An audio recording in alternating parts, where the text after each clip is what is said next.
Hello दोस्तों, कैसे हो आप सब। तो जैसे जो मेरी लास्ट वीडियो पर जिसमें मैंने आपको 30 डेज की स्ट्रेटजी दी थी, चाहे वो वीडियो बहुत ग्रुप्स वाले बच्चों के लिए थी, लेकिन जिन बच्चों का सिर्फ ग्रुप 1 है तो एग्जाम स्टार्ट होने की जो डेट है वो दोनों की सेम रहती है ना।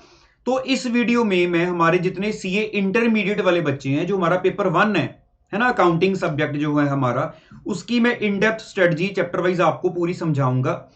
तो सबसे पहले तो ये बता दूं कि आपको 5 दिन में अगर इस सब्जेक्ट को कवर करना है तो कैसे कवर करो, कौन से एरियाज इंपॉर्टेंट है और कौन से चैप्टर्स को पहले पकड़ लो। तो 5 दिन में आपको ये वाइंड अप करना मैं बताऊंगा। उसके बाद जो हमारा पेपर, जैसे पेपर वाले दिन एक छुट्टी आती है बीच में, तो चलो हमारा अकाउंट सब्जेक्ट तो कह लो कि चाहे ये पहला पेपर होता है तो आप इसके लिए 2-3 दिन जितने मर्जी रख सकते हो, लेकिन मैं ये जो स्ट्रेटजी अपनी हर सब्जेक्ट के लिए, मतलब 8 के 8 सब्जेक्ट के लिए आपको 2-3 दिन में मेरी पूरी स्ट्रेटजीज मिल जाएंगी। तो आप वो एक दिन में भी आपको फर्दर दोबारा अपना सब्जेक्ट कैसे रिवाइज करना है तो वो भी आपको ये स्ट्रेटजीज में मैं साथ साथ बताऊंगा, ठीक है। तो अब हम चलते हैं हमारा कह लो कि पहला जो पेपर है उसकी स्ट्रेटजी को समझने के लिए। तो सबसे पहले तो मैं आपको ये देखो स्क्रीन पर जो दिखा रहा हूं इंफॉर्मेशन कि हमारे जो पास्ट 4 पेपर, मतलब आप देख सकते हो कि मई 18, उसके बाद हमारा नवंबर 18, फिर मई 19 और नवंबर 19, वो 4 पास्ट पेपर में अगर मैं चैप्टर वाइज देखूं तो कौन से एरियाज में से कितने कितने मार्क्स का पेपर आया हुआ है वो आपको स्क्रीन पर नजर आ रहा है। और साथ ही अगर मैं आपको ये एक बार साथ साथ में बोलकर भी आपको सारा बता देता हूं, थोड़ी ज्यादा आपको पिक्चर क्लियर हो जाएगी। ये देखो कि एक आपको पता है कि वेटेज फिक्स रहती है, जैसे कि इन चैप्टर्स की इतनी वेटेज है एग्जाम के हिसाब से ना, है ना। ये तो आपको आईसीआई की वेबसाइट से वेटेज मिल जाती है, दी होती है।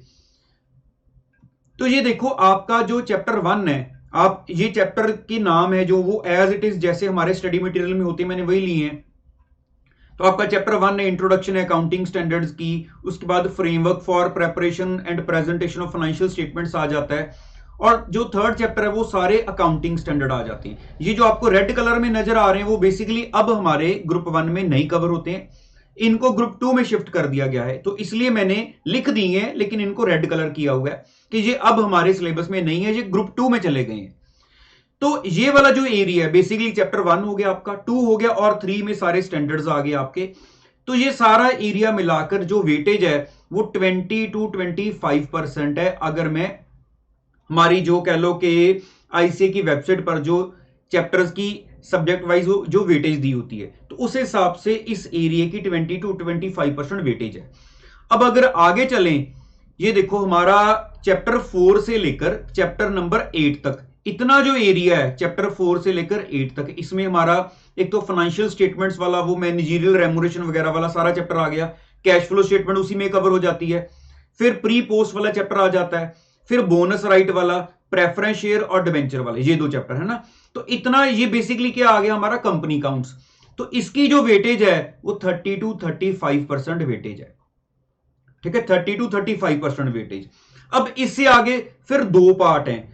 अगर मैं चैप्टर नंबर 9, 10, 11, तो ये 3 चैप्टर एक पार्ट में कवर होते हैं। आपका इन्वेस्टमेंट अकाउंट्स, इंश्योरेंस और हायर परचेज, 20-25% वेटेज इनकी है। और उसके बाद लास्ट एरिया डिपार्टमेंटल ब्रांच और आपका ये जो इनकम्प्लीट रिकॉर्ड्स, तो ये एरिया भी 20-25% का है। ये चैप्टर नंबर 15 पार्टनरशिप आपका ग्रुप 2 में शिफ्ट हो चुका है, तो ये मैंने रेड कलर से इसलिए इसको कह लो अलग कलर दिया हुआ है कि ये अब ग्रुप 2 में कवर होता है। तो बेसिकली आपके 4 पार्ट में अकाउंट्स को डिवाइड किया हुआ है। तो ये वेटेज आपको जैसे मैंने बताया आईसीआई की साइट पर अवेलेबल है। तो अब ये वेटेज के बाद अगर हम देखें कि पास्ट जो 4 पेपर हैं उनमें जो ट्रेंड चल रहा है, तो ये देखो मैं आपको रियलिटी बताता हूं कि अगर मैं बात करूं, ये देखो चैप्टर 1 है इंट्रोडक्शन टू अकाउंटिंग स्टैंडर्ड, आपने देखा होगा थ्योरेटिकल डिस्कशन है। तो नवंबर 18 में एक बार 5 नंबर का पेपर जहां से आया हुआ है। तो फ्रेमवर्क की बात की जाए तो मई 19 में एक बार इसमें से आया हुआ है, अगर 4 बार को कंपेयर किया जाए। फिर अगर मैं अकाउंटिंग स्टैंडर्ड्स की बात करूं तो ये देखो एएस 1 में से एक बार क्वेश्चन आया हुआ है।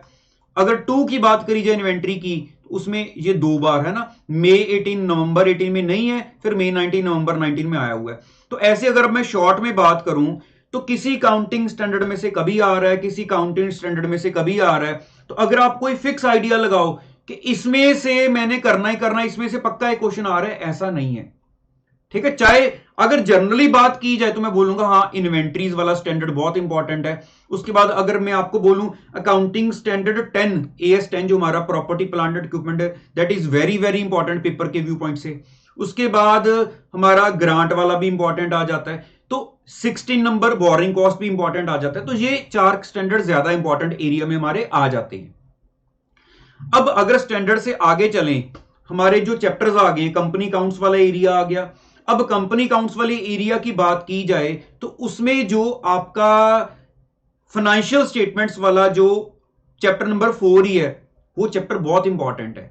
क्योंकि अब देखो आपका बेसिकली एक पार्टनरशिप जो चैप्टर है, जिसमें से ये देखो आप हर बार 20-25 नंबर का पेपर आ रहा था, ये चैप्टर अब ग्रुप 2 में चला गया है। तो इसका मतलब अब ये जो चैप्टर आपका निकला है पार्टनरशिप वाला चैप्टर, तो उसकी जगह पर जो मेरे को लगता है इंपॉर्टेंस वाइज, एक तो चैप्टर 4 की इंपॉर्टेंस ज्यादा बढ़ गई है, और उसके साथ साथ आपका ये चैप्टर नंबर 14 इनकम्प्लीट रिकॉर्ड्स, क्योंकि इनकम्प्लीट रिकॉर्ड्स में भी आपसे बैलेंस शीट पूछ ली जाती है, और उधर फाइनेंशियल स्टेटमेंट्स भी आपका बैलेंस शीट वाला है। तो ये बड़े नॉर्मली चैप्टर्स आ जाते हैं, तो इनकी इंपॉर्टेंस ज्यादा बढ़ गई है, जो आपका चैप्टर नंबर 15 जो है पार्टनरशिप वाला बाहर हो गया, ठीक है।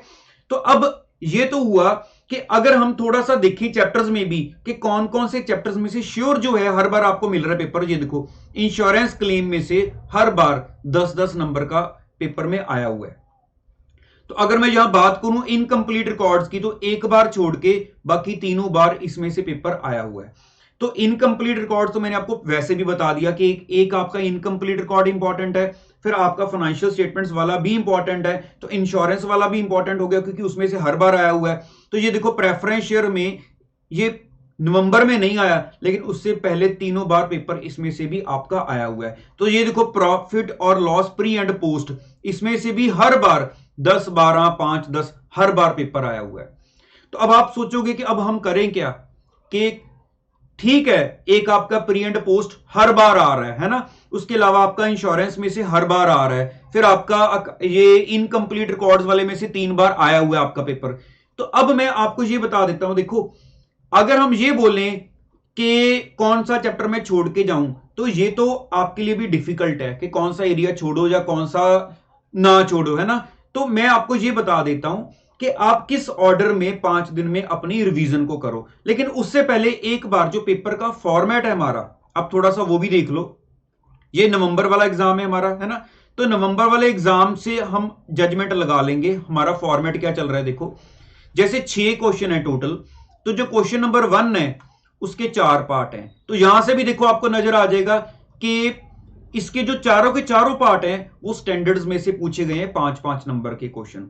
और अगर मैं आपको बताऊं कि जो क्वेश्चन नंबर 6 होता है हमारा, उसमें भी देखो 5-5 नंबर के पार्ट होते हैं, लेकिन उसमें एक एक्स्ट्रा दिया होता है, मतलब और में होता है कि ऑप्शन है कि आप 5 में से 4 कर लो, इंटरनल एक में ऑप्शन कई बार होती है।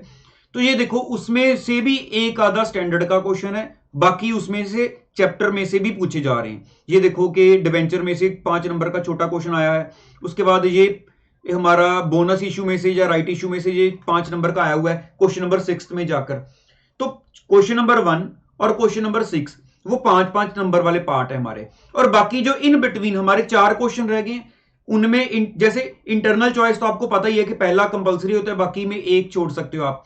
तो वो सीधा सीधा देखो, चलो अब पार्टनरशिप चैप्टर मैंने आपको बताया बाहर हो चुका है, लेकिन ये देखो क्वेश्चन नंबर जो 2 है वो पार्टनरशिप में से था, उसके 2 पार्ट हैं, ए और बी दोनों पार्टनरशिप के। क्वेश्चन नंबर 3 ए पार्ट और बी पार्ट 10-10 नंबर के, ये आपका चैप्टर नंबर 9 और 10 मींस इन्वेस्टमेंट और इंश्योरेंस में से। क्वेश्चन 4 में आ जाओ डिपार्टमेंटल का और इनकम्प्लीट रिकॉर्ड्स का। 5 में आ जाओ तो ये एक कैश फ्लो का पार्ट है और दूसरा पार्ट आपका प्री और पोस्ट का पार्ट है। तो ऐसे पार्ट्स में, और अच्छा ये जरूरी नहीं है कि आप सोचो कि अच्छा सारे क्वेश्चन के 2-2 पार्ट हैं। अगर मैं इससे पीछे जाऊं पेपर्स में, कि अगर मैं और पीछे आ जाऊं, तो कई बार ये देखो सीधा सीधा 20-20 नंबर का क्वेश्चन भी पूछा गया है। तो आपका जैसे इनकम्प्लीट रिकॉर्ड्स वाला चैप्टर है, उसमें से 20 नंबर का क्वेश्चन बन सकता है, क्योंकि वो आपको पता है कि वो चैप्टर की कह लो कि कैटेगरी ऐसी है कि उसमें से 20 नंबर का क्वेश्चन डाला जा सकता है।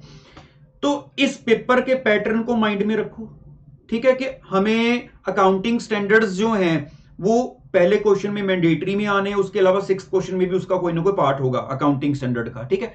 तो बाकी जो इंटरनली क्वेश्चंस हैं वो चैप्टर्स में से आ रहे हैं आपके।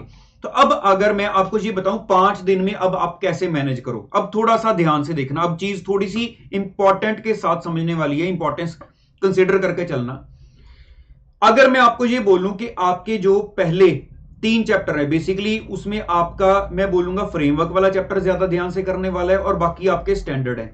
अगर मैं यहां तक लगाऊं स्टैंडर्ड्स आपके, है ना, तो आपको ये क्लियर है अब कि पहला क्वेश्चन मतलब आपका ये स्टैंडर्ड्स में से 20 मार्क्स का, और अगर मैं लगा लूं 5 नंबर का, चलो अगर 6th क्वेश्चन में भी डाल लिया जाता है तो आपका 25 नंबर का पेपर वो इतने एरिया में कवर हो रहा है, ठीक है। देखो पहली बात तो ये कि ये एक एस्टिमेट है कि अगर हम पास्ट जो इंफॉर्मेशन देखें या वेटेज को देखें उस हिसाब से तो अराउंड 25 नंबर का पेपर आपका इधर से कवर हो रहा है। अब उससे आगे चला जाए, जो आपका चैप्टर नंबर 4 है, मैंने आपको बताया कि उसमें आपका ये पूरा फाइनेंशियल स्टेटमेंट जिसमें इंक्लूडिंग कैश फ्लो, तो उसमें आपका बैलेंस शीट वाला पार्ट भी काफी इंपॉर्टेंट हो जाता है, कैश फ्लो वाला भी चलो साथ में इंपॉर्टेंट है ही है। तो अगर मैं बात करूं कि आप एक तो आपकी अकाउंटिंग स्टैंडर्ड्स, दूसरा आपका चैप्टर नंबर 4 और उधर से आपका एक नीचे चैप्टर नंबर 14 इनकम्प्लीट रिकॉर्ड्स, तो अगर आप ये अकाउंटिंग स्टैंडर्ड चैप्टर नंबर 4 और चैप्टर नंबर 14 मतलब हम इस एरिया को 5 दिन में से लास्ट वाले 2 दिन दे दें, अगर हमने 5 दिन अकाउंट्स को कवर करना है तो 5 में से मैं साथ साथ आपको एक बार बता देता हूं यहां पर कि अगर 5 दिन की हम स्ट्रेटजी बना रहे हैं तो ये हमारा फर्स्ट डे हो गया, सेकंड हो गया, थर्ड हो गया, फोर्थ हो गया और फिफ्थ हो गया। तो मैं बोल रहा हूं कि जो 5 दिन देने हमने उसमें से हमारा फोर्थ और फिफ्थ डे उसमें हमारा चैप्टर नंबर आ गया है 1, 2, 3 बेसिकली फ्रेमवर्क और स्टैंडर्ड वाला पार्ट आ गया, 4 हमारा आ गया है वो कंपनी काउंट्स वाला और 14 हमारा आ गया इनकम्प्लीट रिकॉर्ड्स वाला। मतलब हमने 2 दिन इसको दे दिए। अब हमारे पास बचे हैं 3 डेज। अब 3 डेज में हम अपने बाकी चैप्टर्स को कवर करने की कोशिश करते हैं। तो अब अगर 3 डेज में अगर हमारे पास कुछ टाइम बचा तो हम इस एरिया में से कुछ पार्ट उस 3 डेज में कवर कर सकते हैं ना, कोशिश तो करना टाइम बचे क्योंकि यहां पर भी आपके पास काफी प्रेशर रहेगा। तो 3 डेज में अब कैसे प्रेफरेंस दी जाए वो भी मैं आपको बता देता हूं। ये देखो कि आप चैप्टर नंबर 5 से पकड़ लेना, क्योंकि चैप्टर नंबर 5 से एक तो वो इजी भी है, चैप्टर भी इंपॉर्टेंट है, हर बार आ रहा है, तो इतना ज्यादा टाइम भी आपका कंज्यूम नहीं करेगा। तो चैप्टर नंबर 5, अच्छा 6 नंबर चैप्टर भी आपका काफी छोटा चैप्टर है, प्रेफरेंस शेयर वाला तो बहुत ही इजी और छोटा सा चैप्टर है, और डिबेंचर वाला चैप्टर भी ओके ओके सा, उसमें भी कोई खास टेक्निकल पॉइंट्स नहीं है। तो चैप्टर नंबर 5, 6, 7 और 8, तो इसको अगर मैं इस एरिया में कवर करूं कि सबसे पहले स्टार्टिंग की जाए 5, 6, 7, 8 इन चैप्टर से हम अपनी रिवीजन स्टार्ट कर दें तो ये फास्ट कवर होने वाले आपके एरियाज हैं 5, 6, 7 और 8। तो अब आगे देखते हैं और कौन कौन से हमारे पास जो चैप्टर्स हैं। देखो इन्वेस्टमेंट के बाद हायर परचेज भी एक छोटा चैप्टर है, इंश्योरेंस इतना बड़ा नहीं है, एक एवरेज साइज का चैप्टर है। तो मैं ऐसे कह सकता हूं कि 9 के बाद 11 कर लेते हैं, फिर हमारा 10 इंश्योरेंस आ जाएगा। तो अगर मैं यहां पर बेसिकली अगर चलो डे 2 में ले जाएं, 9 के बाद हम आ जाएंगे 11 पर, फिर आ जाएंगे 10 में। वैसे तो कोशिश करना कि आपका 5, 6, 7, 8 के साथ अगर आप 9 का कुछ पार्ट साथ में मिक्स करके कवर कर पाओ, इधर वाले एरिया में आ जाए तो आपका थोड़ा सा बेटर रहेगा, क्योंकि आपका सेकंड डे में थोड़ा टाइम बच जाएगा। तभी अगर 3 में टाइम बचेगा तो 4, 5th डे वाला काम थोड़ा सा हम पीछे कवर कर पाएंगे। तो उसके बाद अगर हम चलते हैं, हमारा जो नेक्स्ट पार्ट है चैप्टर नंबर 12, 13, 14 हम ऑलरेडी कवर कर चुके हैं ना। तो ये देखो आपका जो चैप्टर नंबर 13 है ब्रांच वाला, वो भी मैं आपको थोड़ा गाइड करता हूं इसमें। ये देखना ये चैप्टर नंबर हमारा 11 तक हो गया, 12 और 13 हमने बेसिकली यहां पर रखे है ना। तो पहले 12 कवर कर लेना। अब जो 13 है हमारा ब्रांच वाला जो चैप्टर है, तो ब्रांच वाले चैप्टर में मैं आपको ये बोलूंगा कि आप पहले ना फॉरेन ब्रांच को कवर कर लेना। फॉरेन ब्रांच को, एक तो वो इजी बहुत है, दूसरा उसमें से क्वेश्चन आने के चांस भी ज्यादा रहते हैं। तो फॉरेन ब्रांच एक तो टॉपिक बहुत छोटा सा है, कि फटाफट कवर हो जाता है। तो फॉरेन ब्रांच को पहले कवर कर लेना, बाकी जो ब्रांच के पार्ट हैं उसको बाद में कवर कर लेना। तो आपका ब्रांच वाले चैप्टर के साथ साथ आपका AS11 भी आप साथ ही कवर कर सकते हो, ठीक है। तो इधर जैसे आपका इन्वेस्टमेंट वाला जो चैप्टर था, इन्वेस्टमेंट वाला आपका चैप्टर नंबर था 9, तो जब आप चैप्टर नंबर 9 कवर करोगे, चैप्टर नंबर 9, तो इस चैप्टर नंबर 9 के साथ साथ आपका उधर से हमारा जो इन्वेस्टमेंट्स वाला AS13 है आपका वो भी साथ ही कवर हो सकता है, ठीक है। तो ऐसे इसको थोड़ा सा साथ में कर लो, उधर आपके पास थोड़ा टाइम ज्यादा बचना शुरू हो जाएगा उस बाकी के चैप्टर्स के लिए जो हमने लास्ट 2 दिन रखे हैं। तो अगर इस आइडिया थोड़ा सा आप माइंड में लेकर चलोगे तो आपको मतलब एक टारगेट सा मिल जाएगा कि हाँ मैंने पहले, चलो शुरू होते हैं चैप्टर नंबर 5, 6, 7, 8 पहले जितनी जल्दी कवर कर सके, उसके बाद आगे हम चैप्टर नंबर 9 जो हमारा कह लो कि इन्वेस्टमेंट्स वाला, एक बार दोबारा नंबर चेक कर लेते हैं कि हमारा ये इन्वेस्टमेंट्स वाला चैप्टर आ गया, और साथ साथ ही हम AS13 को कवर कर लेंगे। उसके बाद हमारा आ जाएगा कह लो कि चैप्टर नंबर 11 आ गया, फिर हम 10 पर आ गए। तो उसके बाद 12 और 13 फिर बाकी के हमारे जो चैप्टर हैं वो उधर लास्ट 2 दिन में चलेंगे, जिसमें हमारे स्टैंडर्ड्स हैं और हमारा फाइनेंशियल स्टेटमेंट्स वाला, और हमारा साथ साथ एक चैप्टर आ गया जो इनकम्प्लीट रिकॉर्ड्स वाला आ गया।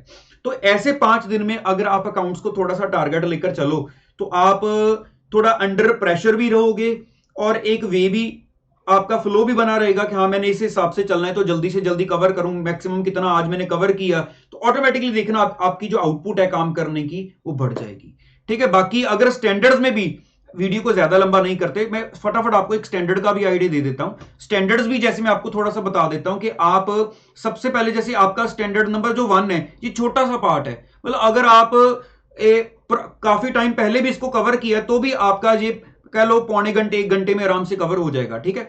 उसके बाद आप आ जाना स्टैंडर्ड नंबर 2 कवर कर लेना, जो 3 है वो आपका इसके साथ ही कवर हो जाएगा, 3 नंबर स्टैंडर्ड, क्योंकि कैश फ्लो स्टेटमेंट आपका चैप्टर भी उधर से स्टैंडर्ड भी है, ये आपका AS3 जो है उसके साथ कवर हो जाना है।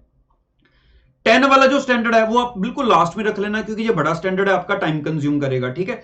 तो 11 आपका हो गया था ब्रांच वाले चैप्टर के साथ, 12 एक इजी सा है, मतलब आपने पहला किया, दूसरा किया, फिर 12 पर आ जाओ, फिर उसके बाद 13 आपका हो चुका है, फिर 16 पर आ जाओ। तो देखो स्टैंडर्ड रहे कितने गए आपके, आपने फर्स्ट किया, सेकंड किया, उसके बाद आपने किया 12 नंबर, और आपने किया 16 नंबर, है ना। तो क्या हमारा वे क्या बन गया, देखो जरा स्टैंडर्ड कवर करने का, हमने फर्स्ट को किया, सेकंड को किया, फिर 12 को किया, फिर 16 को किया।